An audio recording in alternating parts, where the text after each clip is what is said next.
All right. Good morning, everybody. Today is Friday, August 28th, 2015. And this is Before the First Cup of Jules here on UCY.TV. It's Friday, everybody. We made it again.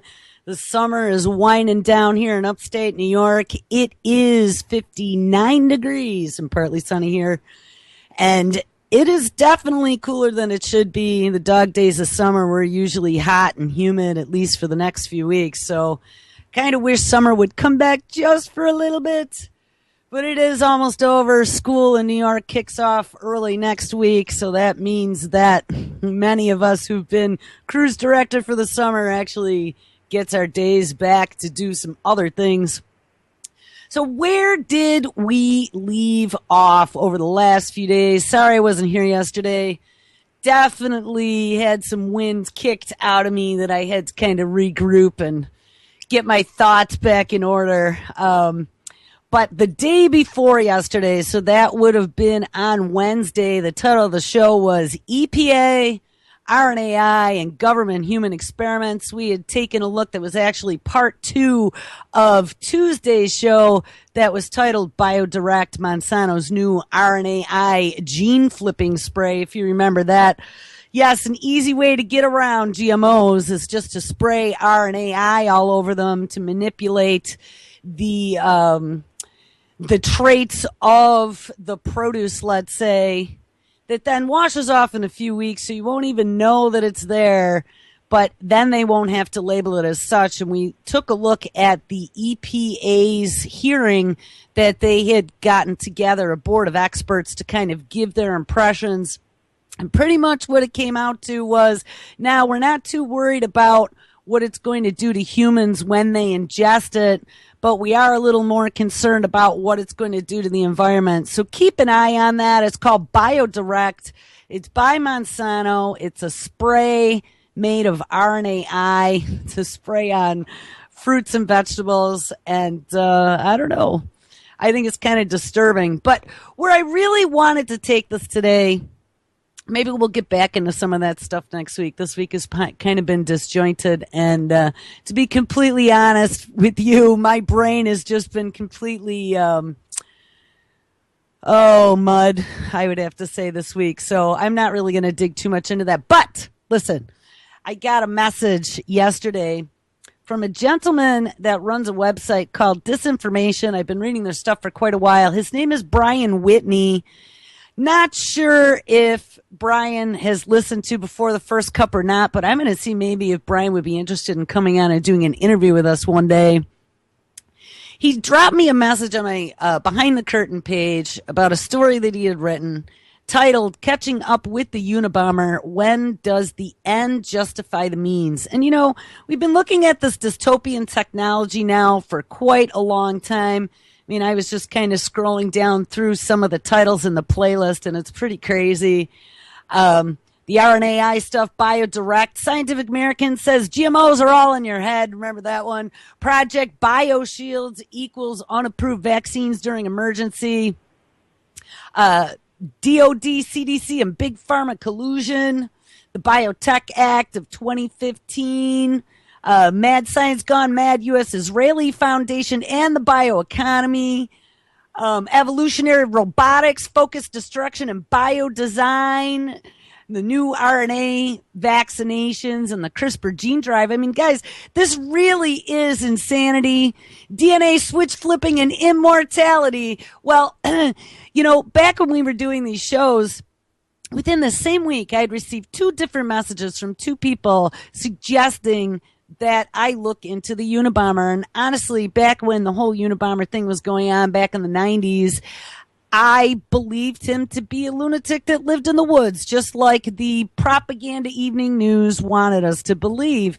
But as I started reading a little bit more about the Unabomber, and we did a show on him back a few months ago, I started to realize that he is saying exactly what we are saying now, except this gentleman was saying this 20 plus years ago. And he wasn't a crazy man. He actually was a university professor at one of the California universities, UC Berkeley, back in the 60s. The guy was quite bright. And he was pushed to the point of desperation to get his point across. It says that back in 95, between 78 and 95, actually, he had sent 16 bombs to universities. And in this story here, there was an interview done with somebody who'd started corresponding with the Unabomber. The reason he did that was to gain attention so people would read his manifesto, because back in those days, 1995, the internet was just very fledgling. Windows 95, 20 years ago this year, Windows 95 was released, and that was really the very first, if you don't include Apple, which had a very small market at that time. But at least for the mainstream, this was the very first time that user interface was dumb and user-friendly enough that the general population would jump on board with their sub $1,000 PCs, and technology went mainstream. So anyway, I have 3 things I'd like to read today to kind of look at not only the Unabomber, but we're going to get back to Why Technology Doesn't Need Us Anymore by Bill Joy, the former CEO of Sun Microsystems. Anyway, let's get to the story. So Brian Whitney is the author from disinfo.com. Titled, Catching Up with the Unabomber, When Does Ends Justify the Means? The Unabomber, known as Ted Kaczynski, was not a fan of technology, and to expose the world to his anti-technology philosophies from the years of 1978 to 1995, Kaczynski sent 16 bombs to universities and airlines, killing 3 people and injuring 23 before he was eventually caught and sent to prison. And he remains there today. At one time, he was possibly the most famous criminal in the world. He said of technology's role, quote, "The system does not and cannot exist to satisfy human needs. Instead, it is human behavior that has to be modified to fit the system." And that's exactly what is happening today. The system has been built, and now our behavior is being modeled through disasters and climate change and, oh my God, the violence, the guns, diseases. I mean, they're using, whether or not they're manufactured, they are using propaganda. They are propagandizing events to manipulate us and fit us into the mold of the system that they have created. Back to his quote, "It is the fault of technology because the system is guided not by ideology, but by technical necessity." In his essay, Industrial Society and Its Future, Kaczynski argued that whilst his bombings were, quote, "a bit extreme," they were quite necessary to attract attention to the loss of human freedom caused by modern technology. His book, Technological Slavery, The Collected Writings of Theodore J. Kaczynski, a.k.a. the Unabomber, breaks all of his philosophies down for those of us that just know him through the corporate news stations, which I was one of them. I really thought he was just a crazy lone wolf bomber that lived in the woods. I had no idea about his manifesto. Back to the story. Was the Unabomber crazy or just so sane that he was blowing our minds? This author, Brian Whitney, spoke to a David Skirbina, a confidant of Kaczynski and a philosophy professor at the University of Michigan. Skirbina wrote the intro to Technological Slavery, which was Kaczynski's book. All right, so now it's going to be a Q&A. Can you tell me a bit about how you and Kaczynski began to communicate? Are you still in touch with him today? This is the doctor. Back in 2003, I began work on a new course at the University of Michigan called Philosophy of Technology. Surprisingly, such a course had never been offered before at any of our campuses, and I wanted to remedy that deficiency. I then began to pull together recent and relevant material for the course, focusing on critical approaches to technology, as these to me were more insightful and more interesting, and were notably more underanalyzed among current philosophers of technology, while most of them are either neutral toward modern technology or positively embrace it, which is what I still see going on in the general populace. So that's my interjection. Or its acceptance is presence resignedly. As I found out, very few philosophers of the past 4 decades adopted anything like a critical stance, and this, for me, was highly revealing. Anyway, I was well aware of Kaczynski's manifesto, Industrial Society and Its Future, which was published in late 1995 at the height of the Unabomber mania. I was very impressed with its analysis, even though most of the ideas were not new to me, and many were just reiterations of arguments by Jacques Ellul, whose examples see his 1964 book called The Technological Society. But Kaczynski's manifesto was clear and concise and made a compelling argument. After Kaczynski was arrested in 96 and after a year-long trial process, he was stashed away in a supermax prison in Colorado. I just saw a story about that prison, how there's lots of human rights abuses apparently that have been called out in that prison. The media then decided, in essence, that the story was over, case closed, no need to cover Kaczynski or his troubling ideas ever again. But by 2003, I suspected he was still actively researching and writing, but I had heard nothing of substance about him in years, so I decided to write to him personally, hoping to get some follow-up material that I might use in my new course. Fortunately, Kaczynski replied, and that began a long string of letters, all on the problem of technology. And to date, I have received something of over 100 letters from him. Most of the letters occurred in the few years prior to and just after the publication of Technological Slavery, and several of his more important and detailed replies to me were actually included in that book, about 100 pages worth. We have had less occasion to communicate in the past couple of years, but my most recent letter from him was late in 2014. So again, question. You have said that his ideas, quote, threaten to undermine the power structure of our technological order. And since the system's defenders are unable to defeat the ideas, they choose to attack the man who wrote them, unquote. Can you expand on that? Why, yes, the military presence, and this is quite telling, and he's right on the money. The military presence and economic power of the U.S. government and governments everywhere rests on advanced technology. Governments, by their very nature, function to manipulate and coerce people, both their own citizens and any other non-citizens whom they declare to be of interest. Governments have a monopoly on force, and this force is manifest through technological structures and systems. And I don't know if anyone saw, but over the last 2 days, I actually did a story on Anti-Media about it yesterday.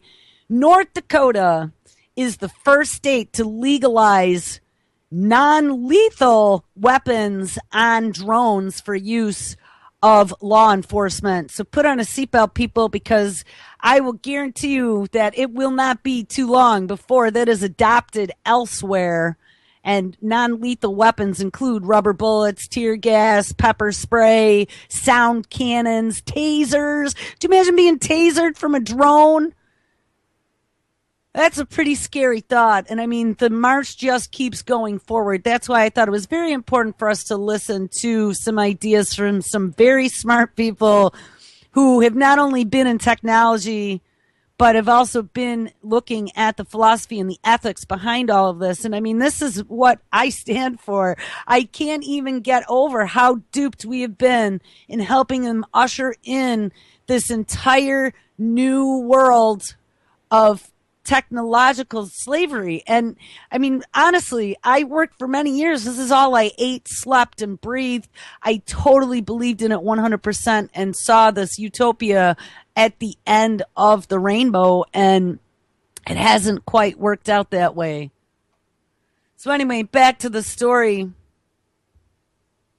Governments have a monopoly on force, and this force is manifest through technological structures and systems. Therefore, all governments, and in fact anyone who would seek to exert power in the world, must embrace modern technology.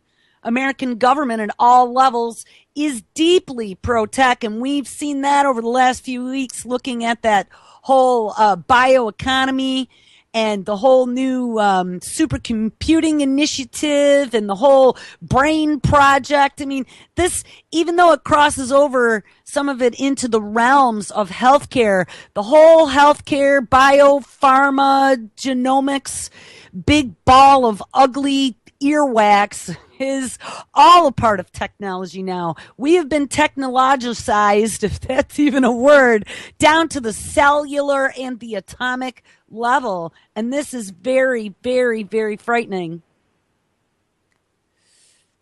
The American government at all levels is deeply pro-tech, and so too are our corporations, our universities. Yes, universities have all been sucked into the vortex, and other organized institutions. Technology is literally their lifeblood, and they couldn't oppose it in any substantial way without committing virtual suicide. So when a Ted Kaczynski comes along and reminds everyone of the inherent and potentially catastrophic problems involved with modern technology, quote unquote, the system doesn't want you to hear it. It will do everything possible to distort or censor such a discussion. And as you may recall, during the final years of the Unabomber's episode, there was very little, astonishingly little, discussion of the actual ideas of his manifesto. Now and then little passages would be quoted in the newspapers, but that was it. No follow-up, no discussion, and no analysis. Basically, the system's defenders had no counter-arguments. The data, empirical observation, and common sense were all on the side of Kaczynski, and there was no rational case to be made against him. The only options for the defenders was an ad hominem attack to portray Kaczynski as a sick murderer, a crazy loner, and so on. And that's exactly what I believed about Kaczynski. I had no idea about his manifesto. That was the only way to discredit Kaczynski's ideas. And of course, as we know, the ad hominem attacks are logical fallacies. Kaczynski's personal situation, his mental state, or even his extreme actions have precisely zero bearing on the strengths of his arguments. The system's biggest fear was, and still is, that people will believe that he was right. People might begin, in ways small or large, to withdraw from or to undermine the technological basis of society. This cuts to the heart of the system. It poses a fundamental threat to which the system has few options apart from their ongoing propaganda efforts and their brute force. And there you go. That is absolutely 100%. We need to wake up and realize that for all the promises of living forever and curing all your diseases, your dementias, your obesity, your diabetes, your cancers, because there are cures now coming for all that stuff using this newfangled genetics technology, that it is not in the best interest of the long-term survival of the human race.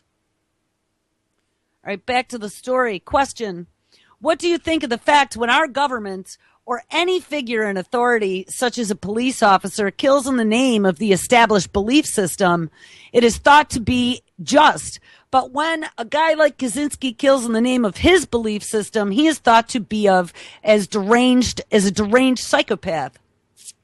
Answer: as I mentioned, government authorities have a monopoly on force. Whenever they use it, it is almost by definition, quote unquote, right. Granted, police can be convicted of excessive force, but such cases, as we know, are very rare, and militaries can never be so convicted. At best, if the public is truly appalled by some lethal action of our police or military, they may vote in a more pacifist administration, but even that rarely works, and people were disgusted by the warmonger George Bush, so they voted in, quote-unquote, anti-war Obama. Ironically, he continued on with the same much killing. And through foreign aid and UN votes, Obama continues to support and defend murderous regimes around the world. So much for pacifism. But let's keep in mind, Kaczynski killed 3 people, and that was tragic and regrettable, but still, it was just 3 people. American police killed that many citizens every other day on an average, and I would say even more than that. And the same with Obama's drone operators. Technology kills many times that number every day and every hour. Let's keep things in perspective. Kaczynski killed in order to gain the notoriety necessary to get his manifesto out into the public eye, and it worked. When it was published, the Washington Post sold something like 1.2 million copies that day, which is still a record. And he devised a plan, executed it, and thereby caused millions of people to contemplate the problem of technology in a way they had never had before. Unfortunately, I missed that one. Because I think, 1995, there was 20 years that it would have saved me of putting all of my time and effort, 80 hours a week, into helping build the machine and educate the future machine builders. I really feel so absolutely duped by what has happened. Does the end justify the means? Well, it is too early to tell. If Kaczynski's actions ultimately have some effect on averting technological disaster, there will be no doubt his actions were justified. They may have saved millions of lives, not to mention much of the natural world, but only time will tell. Question. You recently wrote a book, The Metaphysics of Technology. Can you tell us a little about that? This is this Michigan philosophy professor. Sure. I'm thinking about the problem of technology, and it struck me that there was very little philosophical analysis about what exactly technology is. We have had many action plans ranging from tepid and mild to Bill Joy's thesis of relinquishment of key technologies, which we're going to get back to Bill Joy's story out of Wired from 2000 called Why Technology Doesn't Need Us Anymore, to Kaczynski's total revolution. But if we don't really understand what we're dealing with, our actions are likely to be misguided and ineffectual. In short, we need true metaphysics of technology. So on my view, technology advances with a tremendous autonomous power. Humans are the implementers of this power, but can we really guide it? And are we certainly, but we can't really guide it, and we certainly can't stop it. And in effect, it functions as a law of nature. It advances with evolutionary force, and we just read about evolutionary robotics the other day, where the mother robot, when she was creating the underling baby robots, each generation that then created the next generation created them so their good traits were dominant, and they got rid of the traits that didn't work well for them. Like literally each generation of robotics building the next had evolution that was taking place naturally, and that was very frightening. It says it advances with an evolutionary force, so he's absolutely correct, and that's why we are heading toward disaster. I see technology, much as the ancient Greeks did, as a combination of two potent entities, techne and logos, hence the name technology. For them, they were quasi-divine forces. Logos was the guiding intelligence behind all of the order in the universe, and techne was the process by which all things, man-made or otherwise, came into being. These were not mere mythology. They were rational conclusions regarding the operation of the cosmos. And he is right. Techne, meaning the process by which all things came into being, and logos, which is the intelligence behind them. Like the Greeks, I argue that techne is a universal process, and all order in the universe is a form of techne.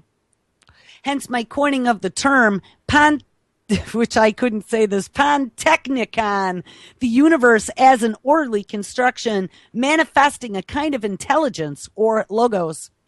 Our modern human technology is on a continuum with all order in the universe. Harvard astrophysicist Eric Chasson has argued for precisely the same point, incidentally, in his 2006 book called Epic of Evolution. The net effect of all of this is not good news for us. Technology is like a wave moving through the earth and the universe. And for a while, we were at the peak of that wave, and we absolutely were. But now we are on the downside of the technology wave. Technology is rapidly heading toward true autonomy, and our opportunity to slow or redirect is rapidly vanishing. If technology achieves true autonomy, and we can take Kurzweil's singularity date of 2045 as a rough guide, then it is game over for us. We will likely either become more or less enslaved or else wiped out, and then technology will continue on its merry way without us. This is not mere speculation on my part, incidentally. Within the past year, we've had, and we've talked about these guys, Stephen Hawking, Elon Musk, and even Bill Gates come out with related concerns. And they don't understand the metaphysics behind it, but they are seeing the same trend. Question: has your experience communicating with Kaczynski changed you as a person and as a philosopher? Well, as a philosopher, not that much. Kaczynski generally avoids philosophy and metaphysics, preferring practical issues. But in a sense, we are operating on different planes, even though we are working on the same problem. As a person, I have a greater understanding for the basis of extreme actions that he took. And it is not often in life that you get a chance to communicate with someone that has such a total commitment to their cause. It's very impressive. Also, the media treatment of his whole case has been enlightening. When his book, Technological Slavery, came out in 2010, which I'd never heard that he'd written a book either, I expected that there would at least be some media coverage on it, but there was none. The most famous quote-unquote American terrorist publishes a complete book from a supermax prison, and it's not news? Seriously? Compare this topic to the garbage shown on our national evening news programs, and it's a joke. NPR, 60 Minutes, Wired Magazine, etc., all decided that it wasn't newsworthy. Very telling. One last thing. Expect to hear from Kaczynski again soon. His second book is nearing completion. The provisional title is, quote, Anti-Tech Revolution, Why and How. But don't look for it on your evening news. So keep an eye out for that. I know I'm going to. Anti-Tech Revolution, Why and How by Kaczynski, coming soon. So I have to give kudos to Brian Whitney. I'm glad he sent me his story because that definitely was enlightening. Like I said, I don't know if he's ever listened to Before the First Cup or not, but I am glad that he thought of us. All right, so now let's take a little sidestep over to Kaczynski's manifesto. I just want to read the first couple paragraphs. I know we read a little bit of this before, but it goes along really well with the story that we just read. Introduction by Ted Kaczynski. The Industrial Revolution and its consequences have been a disaster for the human race. They have greatly increased our life expectancy of those of us who live in advanced countries, but they have destabilized society and have made life unfulfilling, have subjected human beings to indignities, have led to widespread psychological suffering in the third world, to physical suffering as well, and have inflicted severe damage on the natural world. The continued development of technology will worsen the situation. It will certainly subject human beings to greater indignities and inflict greater damage on the natural world. Can you say taser drones and nanobots in the soil, DARPA lady terraforming Earth and Mars? I mean, this when I start reading this stuff and realizing that these things were written so many years ago, I just honestly feel so beyond violated at how brainwashed we were to open our arms to embrace all this and help them further the agenda. And I mean, honestly, when I get back to that Bill Joyce story next, he sees the same exact thing. I mean, his whole life was about technology. He watched Star Trek. He did all the same and similar things that I did growing up that made me believe in that world. And now, after all of his work and his creations that he's brought into this world. And I mean, he's a pretty heavy duty technological dude that's done a lot of things in the world of Unix and invented Java and things of that supercomputing back in the early days. You know, it's just so disturbing that the technology has been taken to the level of total and ultimate enslavement, to the potential of actually destroying the natural biology of everything that we as a species have known. All right, back to Kaczynski. The continued development of technology will worsen the situation. It will certainly subject human beings to greater indignities and inflict greater damage on the natural world. It will probably lead to greater social disruption and psychological suffering, and it may lead to increased physical suffering even in advanced countries. The industrial technological system may survive or it may break down, but if it survives, it may eventually achieve a low level of physical and psychological suffering, but only after passing through a long and very painful period of adjustment, and only at the cost of permanently reducing human beings and other living organisms to engineered products and mere cogs in the social machine. And we see that happening already. Synthetic biology, upside down and sideways. It's game on for them to try to recreate not only human life, but everything in our environment so it can be bagged, tagged, and patented. Furthermore, if the system survives, the consequences will be inevitable. There is no way of reforming or modifying the system so as to prevent it from depriving people of dignity and autonomy. And honestly, I think our autonomy is pretty much gone already by this point. If the system breaks down, the consequences will still be very painful. But the bigger the system grows, the more disastrous the results of the breakdown will be. So if it is to break down, it had best break down sooner rather than later. Well, that's out a window. And I mean, they've already pointed out a bazillion times how devastating it'll be if we have an EMP the size of the Carrington event that happened back in the early 1900s when we were only using Morse code and telegraphs, versus now where the entire planet is connected via the digital age. We therefore advocate a revolution against the industrial system. This revolution may or may not use the use of violence. It may be sudden or it may be relatively gradual process spanning a few decades. We can't predict any of that, but we do outline in a very general way the measures that those who hate the industrial system should take in order to prepare the way for a revolution against that form of society.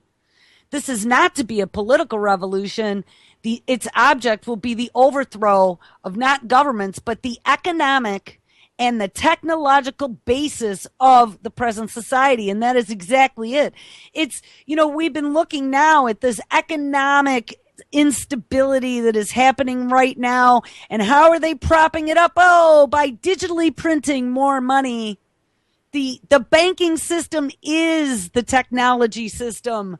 They are the ones with the puppet strings that are keeping the system running until they can move it to the next level. In this, and I mean, now it's all governments. Everybody is involved in the technological takeover. In this article, we give attention to not only some of the negative developments that have grown out of the industrial technological system, other such developments we mention only briefly or ignore altogether. This does not mean that we regard any of these other developments as unimportant. For example, for practical reasons, we have to confine our discussion to areas that have received insufficient public attention or which we have something new to say. So anyway, then it continues and it looks into the entire leftist movement and how they have utilized these leftist groups that seem to be running after a cause to kind of psychologically manipulate society. And what I thought was very interesting, and I mean, it goes on and on and on, and it's kind of beyond the scope of what I want to talk about today. But what I thought was very interesting that Kaczynski mentions is that it ends up being a society where everybody is hypersensitive, where all of these lefty groups that are trying to save the world from all of their, disparate, underprivileged organizations, let's say, it becomes where society is so overly sensitive that you can't use certain words, and that everybody is pointing to each other as being bigots or being insensitive. And I mean, that's exactly what's happened. The universities have spawned this very radical leftist, for the good of all type thinking that then has led to what is happening right now. And I mean, it's causing lots of division, number one. But number two, it has now made it almost criminal. If you are on the more conservative side, let's say, let's just back the truck up, Chuck, and take a look at some of the stuff like vaccines. The lefties are the ones that are all fighting because Johnny ruined a bunch of people's Disney World vacations, and it's your kid, Johnny. You're the one who ruined it. The lefties are the ones that are all pro-vaccine. They're not the ones that are looking at what's going on in the world of vaccines. And we're going to, if we have time, I want to get to a story I found as well. We've been looking at all this newfangled vaccine technology and all the forced vaccines and the Vaccinate All Children Act of 2015 and the Healthy People 2020 Act. I mean, it's coming down the pipeline. We see this technology interwoven with governments and regulatory agencies. So it no longer is going to be a personal choice. Technology states, statistically speaking, per the CDC, I just saw some big CDC poster guaranteeing me that it was so wonderful for my kid to get the Gardasil vaccine, and there have been no adverse reactions. What a bold-faced lie that is. But we just believe it because they told us it was so. It's gotten rid of, the lefty movement has gotten rid of critical thinking. People like to follow others. They aren't leaders. They aren't thinkers. And we've been groomed to be followers. Don't be a follower. Question everything. All right. So that's a good segue to take us now into this article, Wired Magazine in the archives from April of 2000 by Bill Joy, founder of Sun Microsystems, Why the Future Doesn't Need Us. We're going to start on page 3 because we did 1 and 2 back about a month ago. Anyway, all right, this is Bill Joy. Part of the answer certainly lies in our attitude toward the new, in our bias toward the instant familiarity and unquestioning acceptance, just like I said. We don't. Science knows better. Don't question science. And the technocracy is now in charge. So don't hurt your puny little brains. Just pay attention to your mobile devices, right? Pay attention to your reality TV. Pay attention to your video games and work hard, Johnny, because you're going to have a job working for us, getting rid of insurgents in the future. Your unquestioning acceptance. All right, back to his thing. Accustomed to living with almost routine scientific breakthroughs, we have yet to come to terms with the fact that the most compelling 21st century technologies, such as robotics, genetic engineering, and nanotechnology, pose a different threat than the technologies that have come before. Specifically, robots, engineered organisms, and nanobots share a dangerous amplifying factor. They can self-replicate. And how many times have we talked about that? And they've done it. It's happening already. A bomb is blown up only once, but a bot can become many and quickly get out of control. And when we started listening to the father of nanotechnology, and off the top of my head, I can't remember his name right now, out of MIT, and he talked about the nano factories. And I mean, they're already playing with nano factories at some of the higher educational institutions such as MIT. Back to the story. Much of my work over the past 25 years has been on computer networking, where sending and receiving of messages creates the opportunity for out-of-control replication. But while replication in a computer or on a computer network can be a nuisance, at worst it disables a machine or takes down a network or a network service.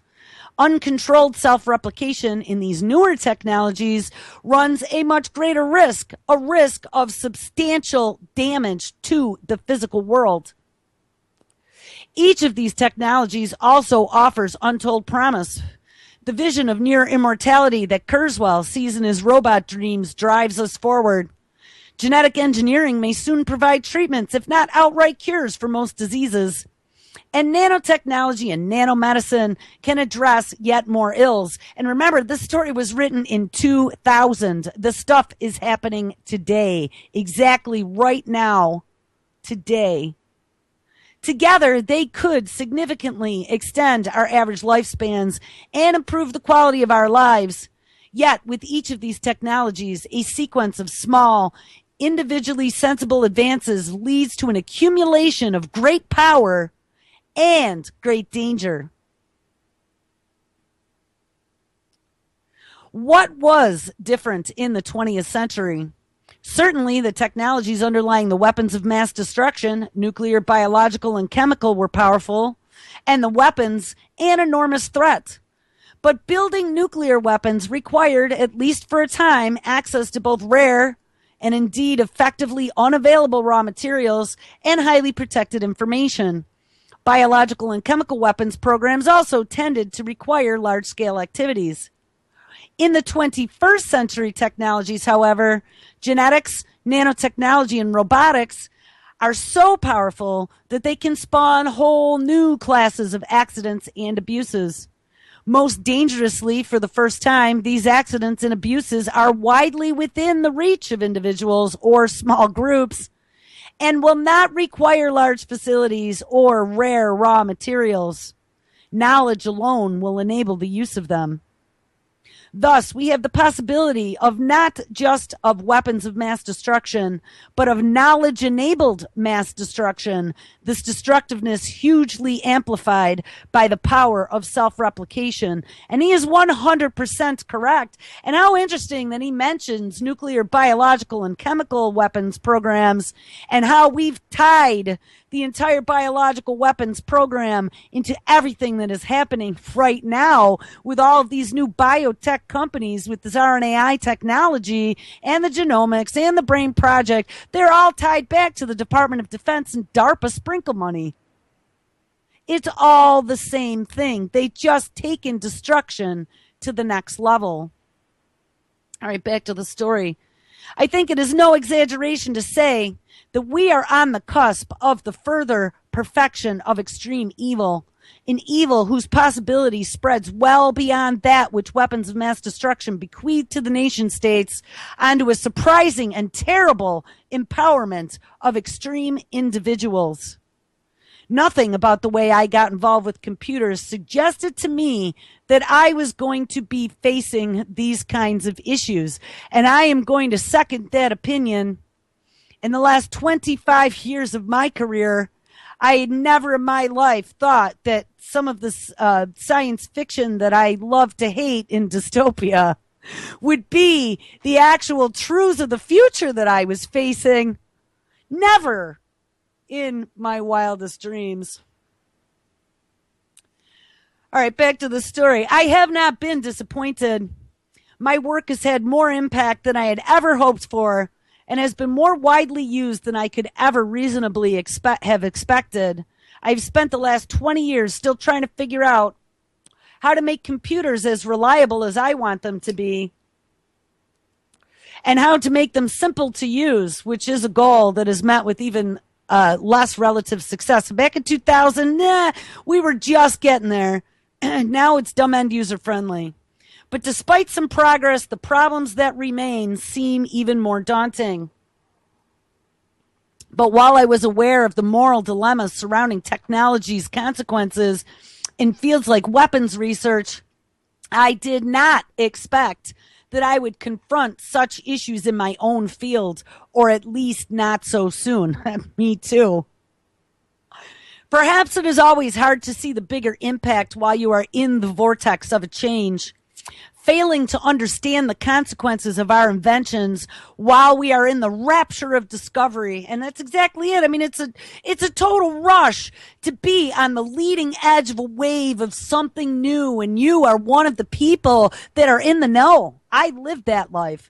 The mid-90s, man, there was nothing ever like it. I don't think we will. I mean, right now for biotech, I'm sure those people are feeling the same way. I don't think they see how this is going to end up for humanity.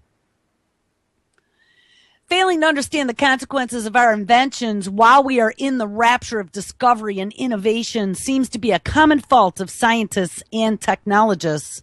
We have long been driven by the overarching desire to know That is the nature of science quests, and not stopping to notice that the progress to newer and more powerful technologies can take on a life of its own. I have long realized that the big advances in information technology come not from the work of computer scientists, computer architects, or electrical engineers, but from that of physical scientists. The physicists Stephen Wolfram and Brassel Hochschild introduced me in the early 1980s to chaos theory and nonlinear systems. In the 1990s, I learned about complex systems from conversations with Danny Hills, the biologist Stuart Kauffman, the Nobel laureate physicist Murray Gell-Mann, and others. And most recently, Hochschild and the electrical engineer and device physicist Mark Reed have been giving me insight into the incredible possibilities of molecular electronics. And that again was 15 years ago. We're there already. But because of the recent rapid advances and radical progress in molecular electronics, where individual atoms and molecules replace lithographically drawn transistors and related nanoscale technologies, we should be able to meet or exceed Moore's law at the rate of progress for another 30 years or so. For decades, Moore's law has correctly predicted exponential rate of improvement of semiconductor technology. And until last year, I believed that the rate of advances predicted by Moore's law might continue only until roughly 2010, when some physical limits would begin to be reached. We should, but with all the related nanoscale technologies, we should be able to meet or exceed Moore's law for at least another 30 years. And by 2030, we are likely to be able to build machines in quantity at 1 million times more powerful than personal computers of today, sufficient to implement the dreams of Kurzweil and Moravec. Now that should send chills down your spine. Because Kurzweil, though he sounds like a complete lunatic, remember, he is the head of engineering for Google and has a pretty much unlimited budget, is in bed with governments and defense departments. And Google knows everything about you. Back to the story. As this enormous computing power is combined with the manipulative advances of physical sciences and the new deep understandings in genetics, enormous transformative power is being unleashed. These combinations open up the opportunity to completely redesign the world for better or for worse. The replicating and evolving processes that have been confined to the natural world are about to become realms of human endeavor. And we are here. They've opened the box. In designing software and microprocessors, I have never had the feeling that I was designing an intelligent machine. The software and hardware are so fragile, and the capabilities of the machine to quote-unquote think so clearly absent. Even as a possibility, this has always seemed very far into the future. But now, with the prospect of human-level computing power in about 30 years, and we're already 15 years into it, a new idea suggests itself that I may be working to create tools which will enable the construction of technology that may replace our species. How do I feel about this? And guys, what got me so much about this Bill Joy essay is that is the exact realization that I had one day 4 or 5 years ago when I really started to understand what was happening. We are helping to construct the destruction of biology. So he asks, how do I feel about this? Well, very uncomfortable. Having struggled my entire career to build reliable software systems, it seems to me more than likely that this feature will not work out as well as some people may have imagined. My personal experience suggests that we tend to overestimate our design abilities, and given the incredible power of these new technologies, shouldn't we be asking how we can best coexist with them And if our own extinction is a likely or even possible outcome of our technological development, then shouldn't we proceed with great caution? And that's the problem. Where's the caution? Where's the ethics? Where are the millions of people that are standing up saying, stop for a second, stop forcing your quote unquote technological innovation on me because it's good for me, because it's good for the planet, because you decided that this is the way that we need to evolve as a species? Where is our choice in the matter? Because there isn't a choice. You know, when you go to the doctor and you're with your kid and you're getting grilled for 2 hours, like you're at an inquisition as to how you're raising that child and what your child is eating and whether or not, you know, you understand these new vaccines and how wonderful they are. And, oh, you're going to hear more about it on a commercial on TV. And oh my goodness, how horrible it was. We saw a case of that meningitis in our office and we don't want to get that here. They're taking all of these newfangled, I'm telling you, the vaccines are at, and maybe we'll get to this vaccine story, 271 new vaccines sitting in the pipeline that need to be tested. Remember, we've talked about Project BioShield. We've talked about all these biopharma institutions being tied to universities and being tied to the DOD, DARPA, the places like Monsanto buying the same technology that they're using in vaccinations for pesticides.